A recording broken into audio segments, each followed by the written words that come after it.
የእናንተ ልጅ ብትሆን ቀነኒ ምን ታደርጉ ነበር? ፍርድ ቤት ዳኞች ለሐኪሞች ድምጽ መሆን ያቃታችሁ ምን ሆናችሁ ነው? ጠቅላይ ሚኒስትሩ ስለምን አትቃወሙትም? ቤተክርስቲያን አባገዳ አታውቅ ሀብታም ፖለቲከኛ ታዋቂ ቤት የምትሄዱት የሀብታም ነፍስ ሌላ ነው ወይ? እግዚአብሔር ሀብታም መርጣችሁ ባርኩ ብሏችኋል ወይ?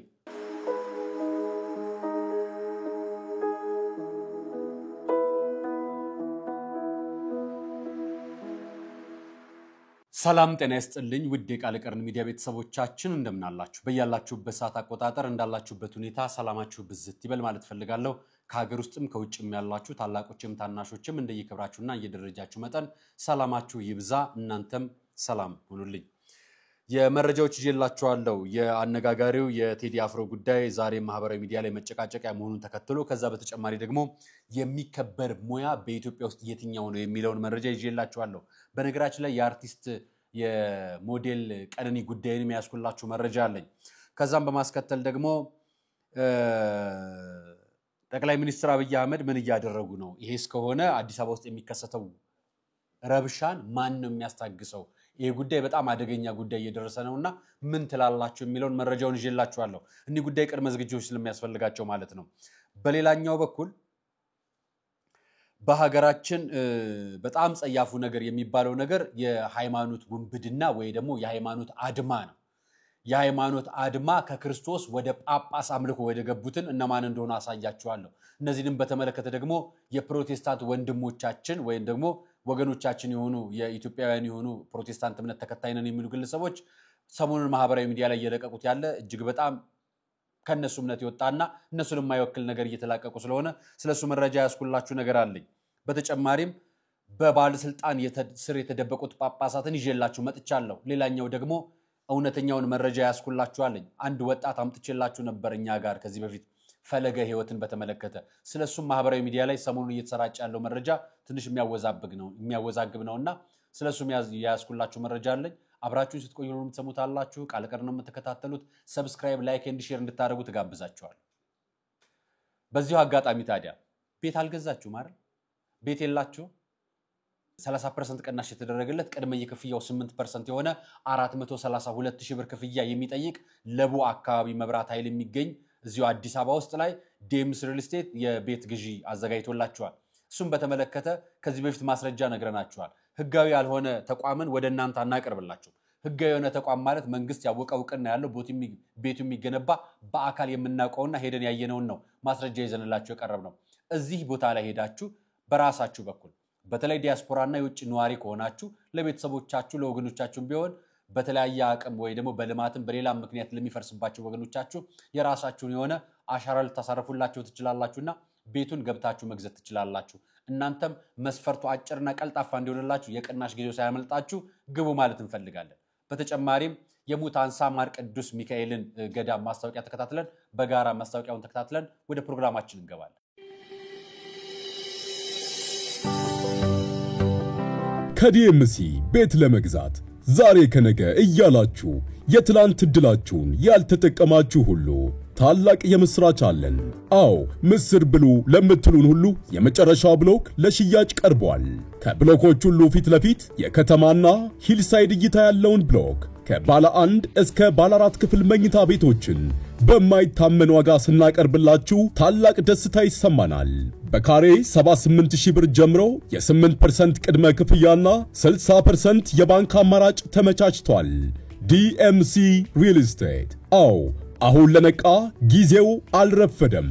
ለቡ መብራት ኃይል የሚገኙትን ሳይቶች ከጎበኙ በኋላ ያለ ጥርጥር ደስታዬ እዚህ ይጀምራል ብለው ይቀራሉ።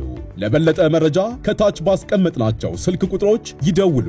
እርግጥ ነው ደስታው እዚህ ይጀምራል።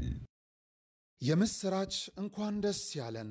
ስጦታዎቻችሁን በታማኝነት አስገብተናል፣ ስራዎቻችንንም አጋምሰናል። የሙታንሳ ማር ቅዱስ ሚካኤል አንድነት ገዳም አደራን ተቀብለን በፈጣሪ ቸርነት እዚህ አድርሰናል። ገና ስናስበው በመብርሃን ተደግፈን የመድኃኔ ዓለምን ፈቃድ ጠይቀን በእናንተ ውድ ኦርቶዶክሳውያን ተማምነን የጀመርነውን የእናቶቻችንን በዓት ግንባታ አሁን አጠናቀናል። ታዲያ በአንድ ገዳም ውስጥ ሁለት ዓለም የለም። ወዲህ በብርሃን የተሞላ የእናቶች ስፍራ፣ ወዲያ ፈጽሞ ለጸሎት የማይመች የአባቶች በዓት እኛ ልጆቻቸው እያለን ለምን የተዋህዶ ልጆች አባቶቻችን ልክ እንደ እናቶቻችን እናሳርፋቸው። ስለዚህ የጀመርነው ልግስና ቢቀጥል በእኛ በልጆቻቸው ዘውትር እንድንመረቅ ዝቅ ብለን ከእግሮቻቸው የሊቀ መልአኩ ጥበቃ አይለየን፣ የአባቶቻችንም ምልጃ ጸሎታቸው አሜን። አመሰግናለሁ። የመጀመሪያው መረጃ የሚሆነው የኢቢኤስ ጋዜጠኞች ከእስር ተፈቱ የሚለው ነው።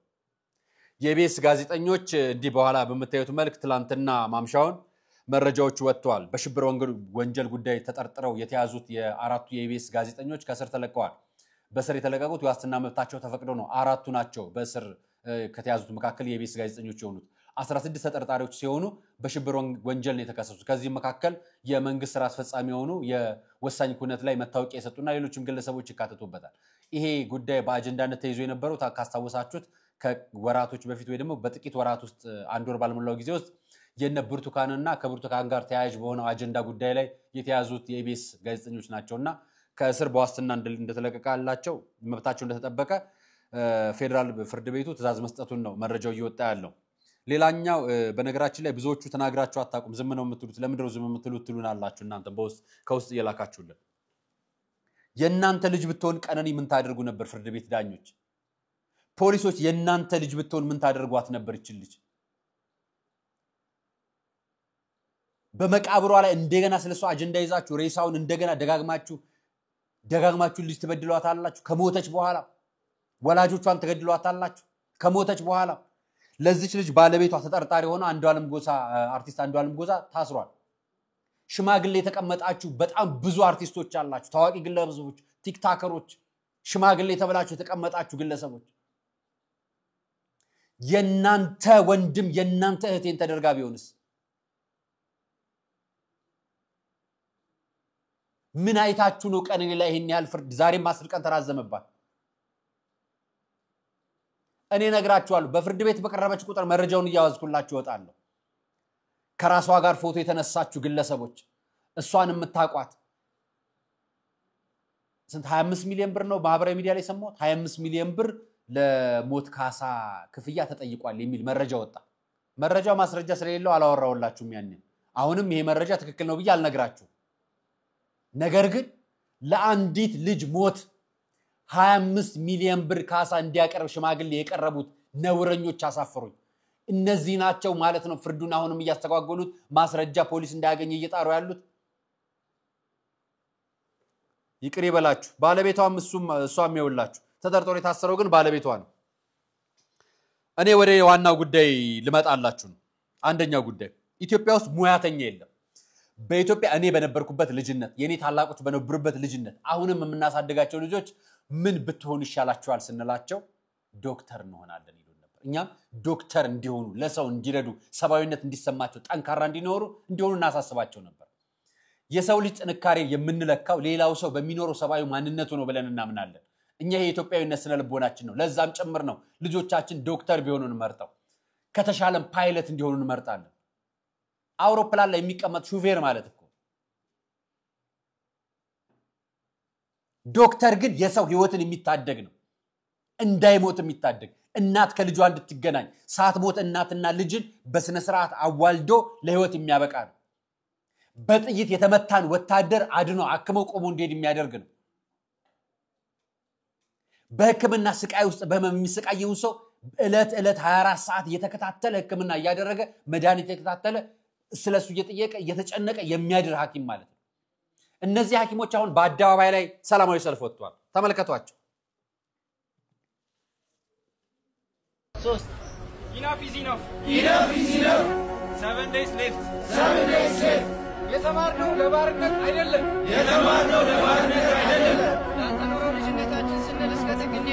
ያንተ ኖሮ ልጅነታችን ስንል እስከ ጥግ እንሄዳለን።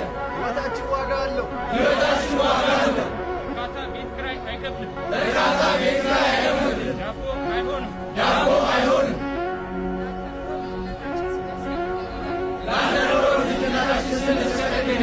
ይሄንን ከኋላ የምታዩትን ቪዲዮ የተናገሩት የህክምና ባለሙያዎች ናቸው። ዶክተሮች፣ ነርሶች፣ ፋርማሲስቶች፣ የነዚህ ሙያተኛ የሆኑ በሕክምና ሙያ ውስጥ የታቀፉ ወንድሞቻችን እህቶቻችን ናቸው።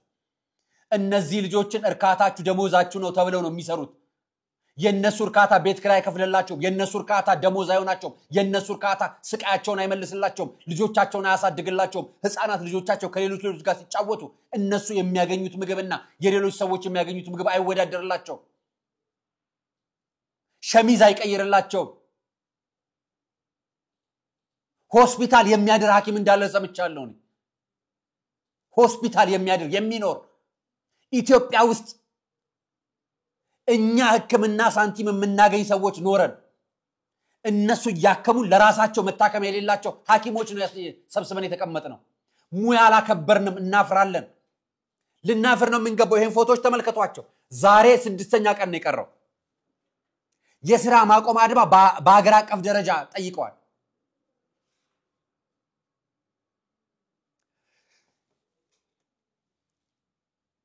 የባንክ ሰራተኞች የብድር አላቸው፣ ዝቅተኛ የብድር ብልድ መጠን አላቸው። የባንክ ሰራተኞች ሕክምና እንዲተከታተሉ ይደረጋሉ። የልማት ፋብሪካ የሚሰሩ የመንግስት የልማት ድርጅት ሰራተኞች ሙሉ የሕክምና ወጪ አላቸው። ዶክተሮች የሚያክሙትን አይደለም ለራሳቸው መርፌ ገዝተው ነው የሚታከሙት። ባንከሮች ብድር መበደር ይችላሉ፣ መኪና ይገዛሉ፣ ብድር ይበድራሉ፣ ቤት ይገዛሉ፣ ብድር ይበድራሉ፣ መሬት ይገዛሉ። ብድር ተበድረው የበደሩት ብድር ለረጅም ጊዜ ክፍያ እየከፈሉ በአነስተኛ ወለድ ሌላ ቢዝነስ ይከፍታሉ። እነዚህ ዶክተሮች እንኳን ሌላ ነገር ሊከፍቱ ብድር የሚሰጣቸው ቀርቶ ታሞ የሚያከማቸው ሐኪም ቤት ውስጥ አይደለም የሚሰሩት። እና ድምጽ ምን ሆናቸው እንደዚህ ነው። እነሱ ብቻ ነው መጠየቅ ያለባቸው። ሰው ስለሆኑ ሐኪም ስለሆኑ ነገ ገጠር ያለችውን እናት የሚያከምልኝ ወገኔ ስለሆነ የኔን እናት ያከመልኝ ስለሆነ የኔን አባት ያከመልኝ ስለሆነ ልጄን የሚያከምልኝ ስለሆነ ወገኔን የሚያከምልኝ ስለሆነ እኔ ድምጽ ለሆነው ግድ ይለኛል። እናንተ እንዴት ለዚህ ድምጽ አትሆኑ? ለወታደር ድምጽ ትሆኑ የለ እንዴ? ለሚገደሉ ህፃናት ድምጽ ትሆኑ የለ እንዴ? ለብሔር ድምጽ ትሆኑ የለ እንዴ? ለፓርቲ ድምጽ ትሆኑ የለ እንዴ? ለሴትነት ድምጽ ትሆኑ የለ እንዴ? ለወንድነት ድምጽ ትሆኑ የለ እንዴ? ለተደፈረች ድምጽ ትሆኑ የለ እንዴ? ለሐኪሞች ድምጽ መሆን ያቃታችሁ ምን ሆናችሁ ነው? ባንድ ጫማ 7 ዓመት የሚያክም ሐኪም እየሰማችሁ እያያችሁ በተንፈሻፈፈ ጫማ መሄድ ሕክምና ነውር ልታረጉብን ነው እንዴ? ጤንነት ጤና ማግኘት እኮ አንድ መሰረታዊ መርሃችን ነው። የጤና ጥበቃ ሚኒስቴር ኢትዮጵያ ውስጥ ካሉት ፕሮጀክቶች በላይ ኢትዮጵያ ጤና ጥበቃ ሚኒስቴር ያለውን ፕሮጀክት የሚያክል የለም። ኮሮና በመጣ ወቅት ላይ የኮሮና የሰሩትን አገልግሎት እንዳልተከፈላቸው አቅ ነበር። አላወራ ነው የሚያን ጊዜ ያለንበት ወቅት ጥሩ ስላልሆነ ጦርነትም ላይ ነን፣ ኮሮናም ላይ ነው፣ መከራም ነው፣ ስቃይም ስለነበር ዛሬ አስተዋውሰን ነግራችሁ እስኪ ጤና ጥበቃ ሚኒስቴር በዳይሬክተርነትና በፕሮጀክት ውስጥ የምትሰሩ ሰዎች እናንተ የሚከፈላችሁን በሙያው ላይ እየሰሩ ያሉ ከህዝብ ጋር ዳይሬክት የሚገናኙ ከበሽታ ጋር የሚጋፈጡ ሰዎች አግኝተውታል? መከራቸውን ስቃያቸውን ሳይዩ ዝም አላችኋቸው አይደል? እኔ ድምጽ ሆናችኋለሁ። ሁላችሁም ለሐኪሞቻችን ድምጽ ነው። 6 ቀን ቀርተውናል ብለዋል፣ እናከብርላችኋለን። ምሁራኖች እንዲህ በአደባባይ ወጥተው እስኪናገሩ ድረስ ዝም ማለታችን ያሳፍረናል። እኛ የሚዲያ ባለሙያዎች በተቻለን አቅም ድምጽ እንሆናችሁ። ማህበራዊ ሚዲያ የምትጠቀሙ ሰዎች ለእያንዳንዳችሁ ወንድሞቻችሁ ወገኖቻችሁ ናቸው። ሐኪሞች እንጠይቃችሁ ድምጽ እንሆናችሁ። ለጦርነት ለስቃይ ለመከራ ለመደፈር ድምጽ እንደምንሆነው እነኚህም ወገኖቻችን እየቆሙ እየሞቱ ነው የሚያከሙ፣ እየሞቱ እያከሙን ነው። ቆመው እየሞቱ እያየናቸው ዝም ማለታችን ከኛ በላይ ነፍሰ ገዳይ የለም። ስለዚህ መንግስት ድምጽ ይሆናቸው፣ ድምጻቸውን ይስማ ማለት ፈልጋለሁ። ይሄንን መልእክት አያችኋቸው። እነዚህን ኦፕሬሽን ክፍል ያሉ ሰዎች 6 ቀን ቀረው ብለው ነው የለጠፉት። አሁን እዚህ አልጋ ላይ የሚተኛው ማን? ይሄን ውሳኔ የምትወስነው አካል ፓርላማ ያለው ድምጽ የምታወጣው እናንተ ፓርላማ ያላችሁ ወይ ደግሞ ባለስልጣን የሆናችሁ የመንግስት ሾመኛ የሆናችሁ ሕክምና ኢትዮጵያ ውስጥ አታሳክሙ ማለት ነው። ሁላችሁ ወደ ውጭ ነው የምትልኩት። እግዚአብሔር ይቅር ይበላችሁ። ወደ ቴዲ አፍሮ ጉዳይ ልወስዳችሁ ነው። ቴዲ አፍሮ በጣም አሳፍሮኛል ብዬ ነግሬያችሁ ነበር ባለፈው።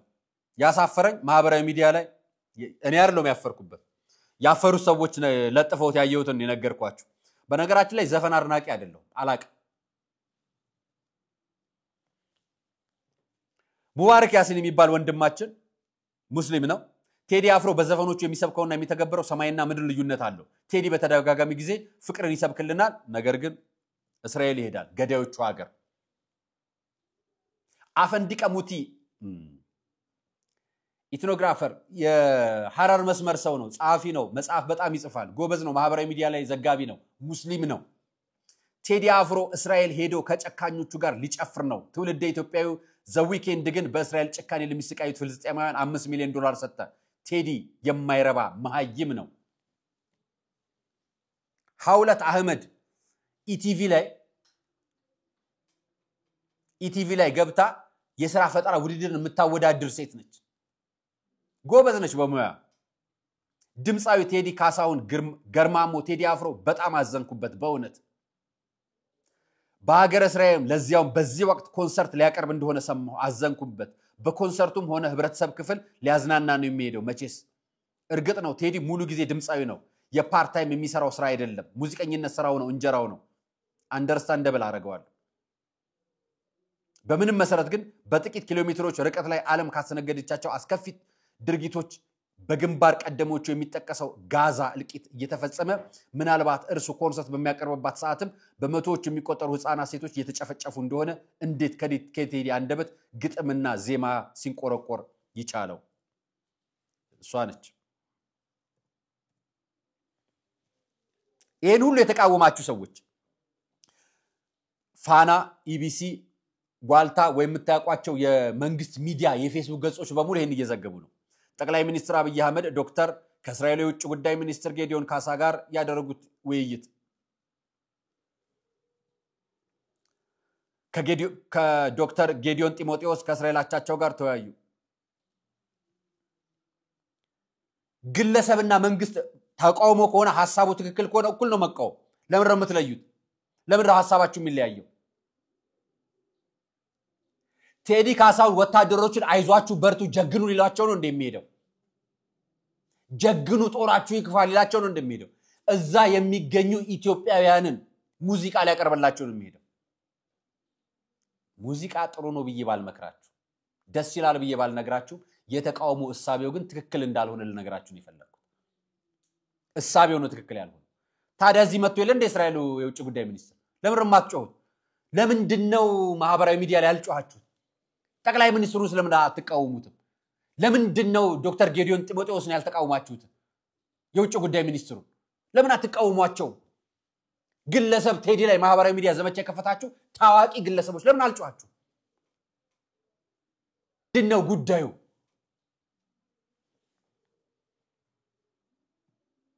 ምንድነው? አለማወቃችንን በልክ እናድርግ። በልክ ወለጋ ላይ የሞቱ ወሎ ሙስሊሞች ወጣቶች ወንድሞቻችን እኮ የሞቱት በርስ ጭፍጭፍ ነው። የጮኸ የለም፣ የተናገረ የለም። አዲስ አበባ ዙሪያ ሸገር ከተማ ላይ መስጊዶች ሲፈርሱ፣ ቤተክርስቲያኖች ሲፈርሱ የጮኸ የለም፣ የተናገረ የለም። ሚዲያ ላይ ወጣ ነው እኛ የተናገርነው። ለእናንተ ለሙስሊሞቹ እኛ ነን የተናገርነው። ለቤተክርስቲያኗም ለፕሮቴስታንቱም ተናግረናል እኛ። የላችሁ ይሄ የግለሰብ ጥላቻ የዘራችሁት ዘር ነው ላያችሁ ላይ ያለው የግለሰብ ጥላቻ። ሀገሪቷን የምትቃወሙ ከሆነ ከጠቅላይ ሚኒስትሩ ጋር አላችሁ፣ ጠቅላይ ሚኒስትሩን ተቃውሙት። ይሄው ዶክተር ጌዲዮን ጢሞቴዎስ አለላችሁ፣ ሂዱና ውጭ ጉዳይ ሚኒስትር በር ላይ ሰልፍ ውጡ፣ ተቃውሙ። መቃወም ከሆነ እውነቱን ሁሉንም ተቃውሙ። ሐሳብ ከሆነ ትግላችሁ ሐሳቡን አውጡት፣ ተቃውሙ። እስራኤልን መቃወም ከሆነ ይሄው እስራኤል መጣላችሁ ጠቅላይ ሚኒስትሩ፣ ይሄው መጣላችሁ ውጭ ጉዳይ ሚኒስትሩ፣ ይሄው ጠቅላይ ሚኒስትሩን አግኝቷል፣ ውጭ ጉዳይ ምን አግኝቷል፣ ሌሎቹን አግኝቷል። የኢራቁ የጸጥታና ምናምን ጉዳይ ከፌደራል ፖሊስ ኮሚሽነር ጋር ተገናኝተዋል እና የተቃወመ አለ፣ ሙስሊም ናቸው ብሎ የሚቃወም አለ። ስለ ሰላም ከሆነ ማንም ሰላም ነው፣ ስለ ፍቅር ከሆነ ማንም ፍቅር ነው። ነገር ግን በዘፈን ፍቅር ይሰበከን ያለለም አይመለከተኝም። እሱ ተቃውሟችሁ ትክክል አለመሆኑን ለማሳየት ነው ያመጣሁት ብቻ። አቶ ለምለም ያቶ ለምለም ነው የሚለው ሴት ነው እንዴ? ለምለሙ ሰውዬ ያቶ ለምለምና የወይዘሪት ያየሽ ትዳር ነው ይሄ ጋብቻ። ወሬው እንደዚህ ነው ጋብቻው። የማይመቻች የማይጣጣም የማይሆን ልክ ያልሆነ እውነት ያልሆነ ባህል ጋር ማጋባት እግዚአብሔር ይቅር ይበላችሁ ወደ ባለስልጣናችን እንምጣ ባለስልጣናችን የተመኩትን ሰዎችን አሳያቸዋለሁ እቺን ተመልከቷት መግለጫ እኛ የምዕራብ ሸዋ ሀገረ ስብከት እኛ በምዕራብ ሸዋ ሀገረ ስብከት የምንገኝ አባገዳዎች እኛ በምዕራብ ሸዋ የምንገኝ ሀገረ ስብከት አባገዳዎች ሀደ ስንቄዎች ምን አገባችሁ የአባገዳ አስተዳደር ነው የቤተ ክርስቲያን አስተዳደር ምን አገባችሁ የቤተ ክርስቲያን መዋቅር ሀገረ ስብከት ሰንበት ተማሪዎች ማህበራት ህብረት ሀገረ ስብከት እንጂ አባገዳዎች ምን አገባቸው ሀደ ስንቄዎች ምን አገባቸው ምን አርጋችሁ ነው የምታመጡብን ይሄ እዚህ ላይ የሚነገረው ንግግር በሙሉ እነግራችኋለሁ አድማ ተደርጎባቸዋል አቡነ ገብርኤል ላይ ይላሉ አድማ ተደርጎባቸው ነው እኛ የተሰብሰብነው አባገዳዎች ሀደ ስንቄዎች ሽማግሌዎች ቤተክርስቲያን አባገዳ አታውቅም ቤተክርስቲያን አባገዳ አታውቅም አባገዳም አይመራት አባገዳ የራሱ የሆነ በብሔር መዋቅር ውስጥ በራሱ የአባገዳ ስርዓት አስተዳደር ያለው ነው የቤተክርስቲያን መዋቅር ውስጥ ያለበት አይመለከተው ፖለቲካ አምጥታችሁ በመግለጫችሁ አትስበኩ እናንተ ከአቡነ ገብርኤልን እንከተላለን አቡነ ገብርኤል ናቸው ከፊት ያሉ እንትላለን እኛ የምንከተለው ክርስቶስን ነው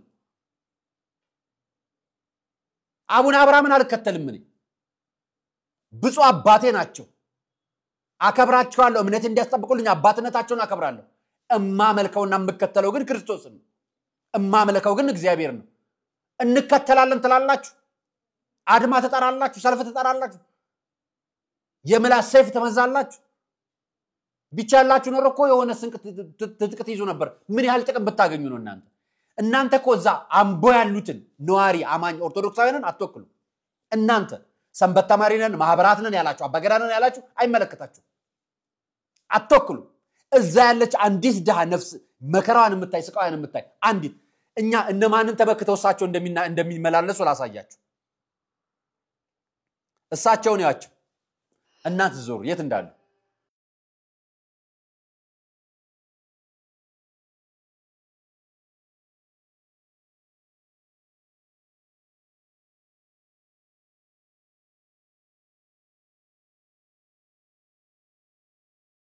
የዶክተር ገበየው ወርቅነህ ልጅን እንዲሸማገል ሽምግልና ላይ ናቸው እዛ አምቦ ላይ ያሉትን ደካማ ኦርቶዶክሳውያን እየተከታተሉ አይደለም የሚያሳልሙት የስቅለት ዕለት ሲያሰግዷቸው አልነበረም ምንድነው የምትዋሹት ምንድነው የምትቀዣብሩት ይሄ ነው እንደ ቤተ ክርስቲያን ስርዓት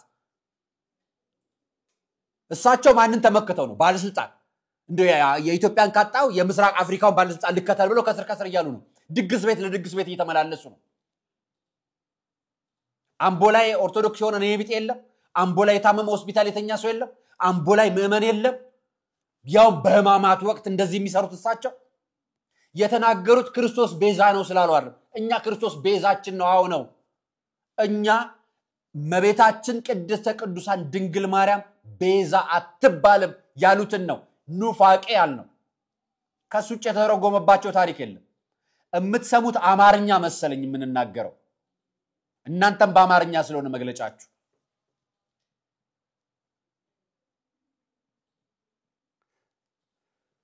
ላሳያችሁ ከናንተ ጋር አስተካክዬ ይሄንን ፎቶ የታይታችሁ ታውቃላችሁ እነማን ፕሮፋይል ላይ ታይታችሁ ታውቃላችሁ ይሄን ፕሮፋይል ተከታተላላችሁ ማህበራዊ ሚዲያ ላይ 60% ፕሮቴስታንቱ ያደረገው 60% ፕሮቴስታንት ማህበራዊ ሚዲያ ላይ ያለው ይሄን ምስል እየተጠቀመ ነው አትደንግጡ ቤዛችን ኢየሱስ ብቻ ነው የመዳናችን ቤዛ ኢየሱስ ብቻ ነው የድህነታችን ቤዛ እመቤታችን ነች ድህነታችንን የሰጠችን እመቤታችን ነች መዳናችንን የሰጠን ክርስቶስ ነው የዳነው ከክርስቶስ ውጭ አይደለም ከክርስቶስ ውጭ እንዳንድን አልተፈቀደልን አልተከለከልንም በቃ አልተባልንም በሌላ ምክንያት ነው አልተባልንም እኛ ስጋዬን የበላ ደሜን የጠጣ የተባልን ክርስቲያኖች ነን እሳቸው የሳቱ ይሄንን ነው እኚህ ደግሞ ፕሮቴስታንቶች ማህበራዊ ሚዲያ ላይ ምስል አትቅረጹ የሚሏችሁ ምስል ስህተት ነው ጣዖት ነው የሚያመልኩት ብለው የሚሰድቧችሁ ሰዎች በሙሉ ይሄን ምስል ተጠቅመውታል ይሄንን የክርስቶስ ምስል ከየት አገኙት ይሄን ክርስቶስ የታወቁት ጣዖት ያሉን ለነሱ ሲሆን ጣዖት አይደለም ለነሱ ፕሮፋይል ሲሆን ጣዖት አይደለም ይሄው የክርስቶስን እሾህ አክሊል አድርገው ነው የተጠቀሙት አይደል ማን ነው ብትሏቸው ክርስቶስ ይሏቸዋል የታወቁት ምስሉ ከሌላቸው የታወቁት ምስል ጣዖት ነው ካሉ ይሄው ምስሉ ከየት አመጡት አያችሁ ፕሮቴስታንት እንዴት ኦርቶዶክስ ቤት ውስጥ ገብቶ እንደሚፈተፈታ አያችሁ አይደል አምቦ ኦርቶዶክሳውያን እነዚህ ማህበራት ላይ ያሉ አመራሮች የማይመለከታቸው አካላት ቤተክርስቲያናችሁን እንዲነኩባቸው አትፍቀዱ በየ3 ወሩ ሊቃነ ጳጳሳት ሀገረ ስብከታቸውን ይቀይራሉ ቅዱስ ሲኖዶስ ቀጣዩን አጀንዳ በየ3 ወሩ ሁሉንም እንዲቀያየር እንፈልጋለን ሁሉንም ህጉን በስነ ስርዓት ያከብርልን በየ3 ወሩ ሊቃነ ጳጳሳት ከሀገረ ስብከታቸው ቦታቸውን ይቀይሩ አንፈልግም በቃ ይሄ ነው ችግር የፈጠረብንኛ ሰሞኑን ደግሞ ይሄ ልጅ አጀንዳ ሆኖ መጥቷል ትላንትና ደግሞ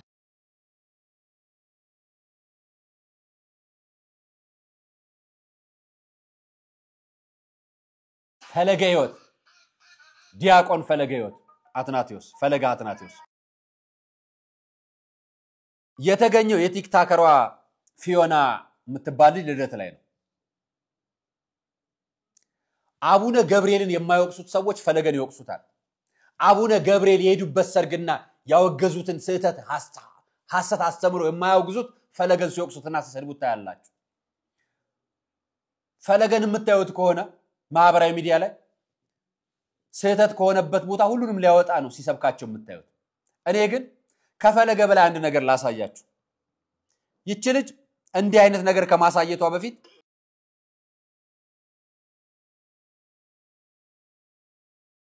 እዚህ ቦታ አይታችሁ አጣቃላችሁ በዳቦ አይበላም እዚህ ጋር ምታዩ የእናታችን የሰሚነሽ ኪዳነ ምህረት የገዳሟ ገድል ነው ልጆች መጥተው ይህን ይዘው ሄደው ታሪካቸው የተቀየረላቸው ነው ሜቢ እንኳን ጊዜ እንኳን ባይኖርሽ በወር አንድ ጊዜ የኪዳነ ምህረት የካቲት 16 ሰኔ 16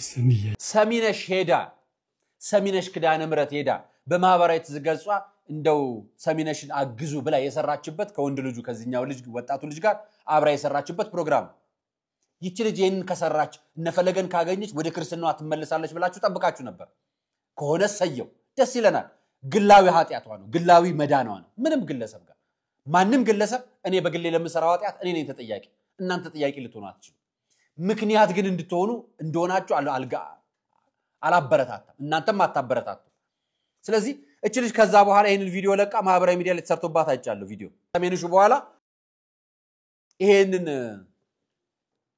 የውስጥ ሱሪ ማሳወቂያ ፒኪኒ ማስታወቂያ የሚመስል ቪዲዮ ሰርታ ለቃለች ስትናገሯት ግን አልሰማው እናንተ የምትፈልጉት የጠፋውን ሰው ሳይሆን ቤተክርስቲያን ውስጥ ያለውን ሰው ማጥፋት ነው የምትፈልጉት ለዛ ነው የምትወቅሱት እኛ ደግሞ የሚበረቱትን እናበረታቸዋለን መምጣት የሚፈልጉትንም እናበረታቸዋለን ጠፍቶ ያሉት ደግሞ ሌሎችን እንዳጥፉ ደግሞ እንመክራለን እረፉ ለማለት ያህል እኔ የሆነ ፎቶ ደግሞ አገኘው ይሄን ፎቶ ተመልከቱት አቡነ ሳዊሮስ ናቸው ቀደም ያሳዩአችሁን ይገናኛሉ እንደ እንትኑ ላይ ሽምግልናው ላይ አላዩአቸው አሁን ግን ሰርጉ ላይ የተገኙ ናቸው ሰርጉ ላይ የተገኙት አቡነ ሳዊሮስ ናቸው አቡነ ሳዊሮስ የዶክተር ገበየው ወርቅነህ ማለት ነው የሳቸው ልጅ ሰርግ ላይ ተገኝተዋል እንደው ለምን አልተገኙዋል እንደው እስኪ ልጠይቃችሁ ብፁዓን ሊቃነ ጳጳሳት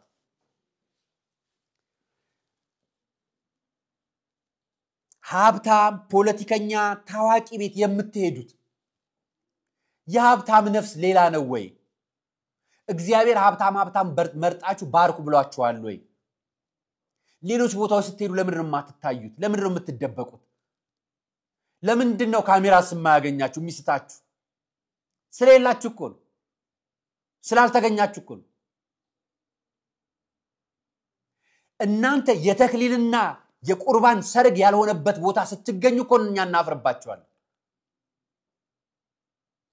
የዓለም ሰርግ እኮ ቤተክርስቲያን አታውቀው። እናንተ ቤተክርስቲያን የማታውቀው ሰርግ ላይ ታዳሚና ባራኪ ሆናችሁ ትሄዳላችሁ። ሰርጉን ትባረካላችሁ። ክርስቶስ ባልከበረበት ስፍራ መስቀል ታሳልማላችሁ።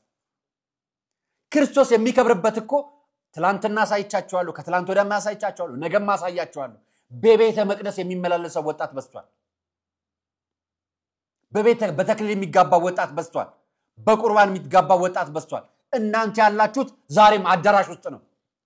አቡነ ገብርኤል ያሉት አዳራሽ ውስጥ ነው። አቡነ ሳይሮስ ያሉት አዳራሽ ውስጥ ነው። ውጡልን ከዛ። ቅዱስ ሲኖዶስ ይሄንን ጉዳይ አጀንዳ አድርጋችሁ ያዙልን። አሁን በስድስት አጀንዳ አላችሁ አይደል? አሁን በስድስት ወይ ያላችሁ አይደል? ርከበ ካህናት ጉባኤ አለ አይደል? እውነት አባቶቻችን እኛ እናንተን እንድናስከብር እናንተ የተከበረ ቦታ ተገኙልን። እናንተ በቤተ ክርስቲያን በታቅቦ ስትቀመጡልን እኛ ስለ ቤተ ክርስቲያናችን ምእመኑ ይጋደል። ይችን ቤተ ክርስቲያን ያቆያት ምእመኑ እንጂ እኮ እውነት ነግራችኋለሁ አባቶቻችን ቢሆኑማ አንዳንዶቹ ቢሆኑማ ሸጣውት ካፒታሉን ሁሉ የሻይ ሲሉን ነበር የሚያገኝ ቲፕ ነበር የሚሰጡን። ቤተ ክርስቲያን ሸጣው ቲፕ የሚሰጡን አባቶች እናገኝ ነበር ዝም ብንላችሁ ኖር። ለዚህ ምስጋና ለማቅረብ አንድ አባት ይዤላችሁ መጣ። ብፁዕ አቡነ መልከጼዴቅ በወልቂጤ ሪፈራል ሆስፒታል ህክምናቸውን እየተከታተሉ ባሉ ህመማን ላይ በህክምና ክፍሎች በመዛወር ለእያንዳንዳቸው ቡራኬ ሲሰጡ፣ ጸሎት ሲያደርጉ፣ ሲባርኩ፣ አይዟችሁ ሲሉ ተገኙ። ሌሎች አባቶቻችን የት ናቸው? እኛ ምናመሰግናችሁ ምእመናን የሚፈልጓችሁ ቦታ ስትገኙልን ነው። እኛ ምንፈልጋችሁ ብቻ ሳይሆን እግዚአብሔርም የሚፈልጋችሁ እግዚአብሔር የሚከብርበት ቦታ እንድታስከብሩለት ሌላ ወደ እናንተ እንዲመጣ እንድታደርጉለት እንጂ ሌላው ቤት ሄዳችሁ እንድትጠፉ አይደለም። ሽማግሌ እኮ የምትሄዱት እናንተ ራሳችሁ ዓለማዊ ሆናችሁ ነው። አስኬማ ለብሳችሁ፣ ቆብ ደፍታችሁ፣ ቀሚስ ለብሳችሁ፣ መስቀል ይዛችሁ ከዓለም ህዝብ ጋር ከዓለም ሰው ጋር ሽማግሌ ሆናችሁ ትሄዳላችሁ። አፈርንባችሁ። በስራችሁ ነው ያፈርን። አባትነታችሁን ደግሞ ቅዱስ ሲኖዶስ ያስከብርልን። የምንፈልገው ይሄን ነው። ውግዘቱ እንዳለው ነው የማይቀረው። ውግዘቱን አውግዙልን። አባቶችንም እንዲሽምግልና የምትልኩ ምእመናኖችም እባካችሁ ቤተክርስቲያናችን እናንተ ናችሁ የምታጠሩትና አስከብሩልን። እስከ አስከብሩን እናንተ አትጥሯቸው። አባቶቻችሁን ከሃይማኖታዊ ጉዳይ ውጪ ለሻይ ቡናና ለመጠጥ አትጥሯቸው። ሰው ናቸው፣ ይሳሳታሉ። አታጥፏቸው። እኛንን እያጠፋናቸው ያለነው። ስለዚህ ለአባቶቻችን ክብር ለቀጣይ ሲኖዶስ ጉባኤ መልካም ጊዜ እየተመኘው የዛሬ ፕሮግራሜን በዚህ ያጠናቅቃለሁ። ታዲያ ለእናንተም እንዲሆን ቤታችሁን በአዲስ አበባ ለቡ አካባቢ መግዛት ከፈለጋችሁ ለቡ ዲኤምሲ ሪል ስቴት ላይ በ30% ቅናሽ 8% ቅድመ ክፍያ እናንተኑ ይጠብቃል። ስልክ ደውሉ፣ አራያኑ ይላከኝ በሏቸው፣ አናግሯቸው፣ ተነጋገሩ። እንከን ካለው ስትጀምሩ እንከን ካለው ከኔ ጋር አሳውቁ። ምንም ችግር የለም። እኔ በኃላፊነት ወስዳለሁ። ለነበረው ቂጣ መስገናለሁ። ቃል ቀን ነበር የምትከታተሉት። ሰናይ ቀን።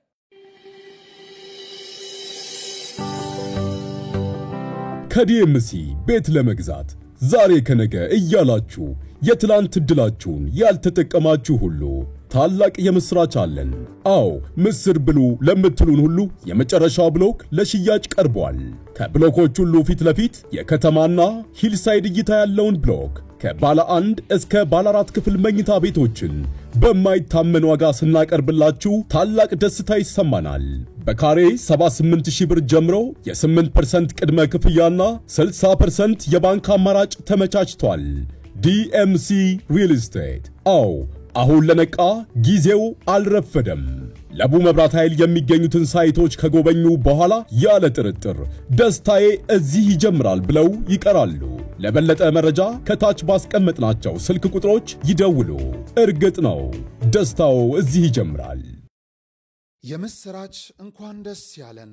ስጦታዎቻችሁን በታማኝነት አስገብተናል፣ ስራዎቻችንንም አጋምሰናል። የሙታንሳ ማር ቅዱስ ሚካኤል አንድነት ገዳም አደራን ተቀብለን በፈጣሪ ቸርነት እዚህ አድርሰናል። ገና ስናስበው በመብርሃን ተደግፈን የመድኃኔ ዓለምን ፈቃድ ጠይቀን በእናንተ ውድ ኦርቶዶክሳውያን ተማምነን የጀመርነውን የእናቶቻችንን በዓት ግንባታ አሁን አጠናቀናል። ታዲያ በአንድ ገዳም ውስጥ ሁለት ዓለም የለም። ወዲህ በብርሃን የተሞላ የእናቶች ስፍራ፣ ወዲያ ፈጽሞ ለጸሎት የማይመች የአባቶች በዓት እኛ ልጆቻቸው እያለን ለምን የተዋህዶ ልጆች አባቶቻችን ልክ እንደ እናቶቻችን እናሳርፋቸው። ስለዚህ የጀመርነው ልግስና ቢቀጥል በእኛ በልጆቻቸው ዘውትር እንድንመረቅ ዝቅ ብለን ከእግሮቻቸው የሊቀ መልአኩ ጥበቃ አይለየን፣ የአባቶቻችንም ምልጃ ጸሎታቸው አሜን።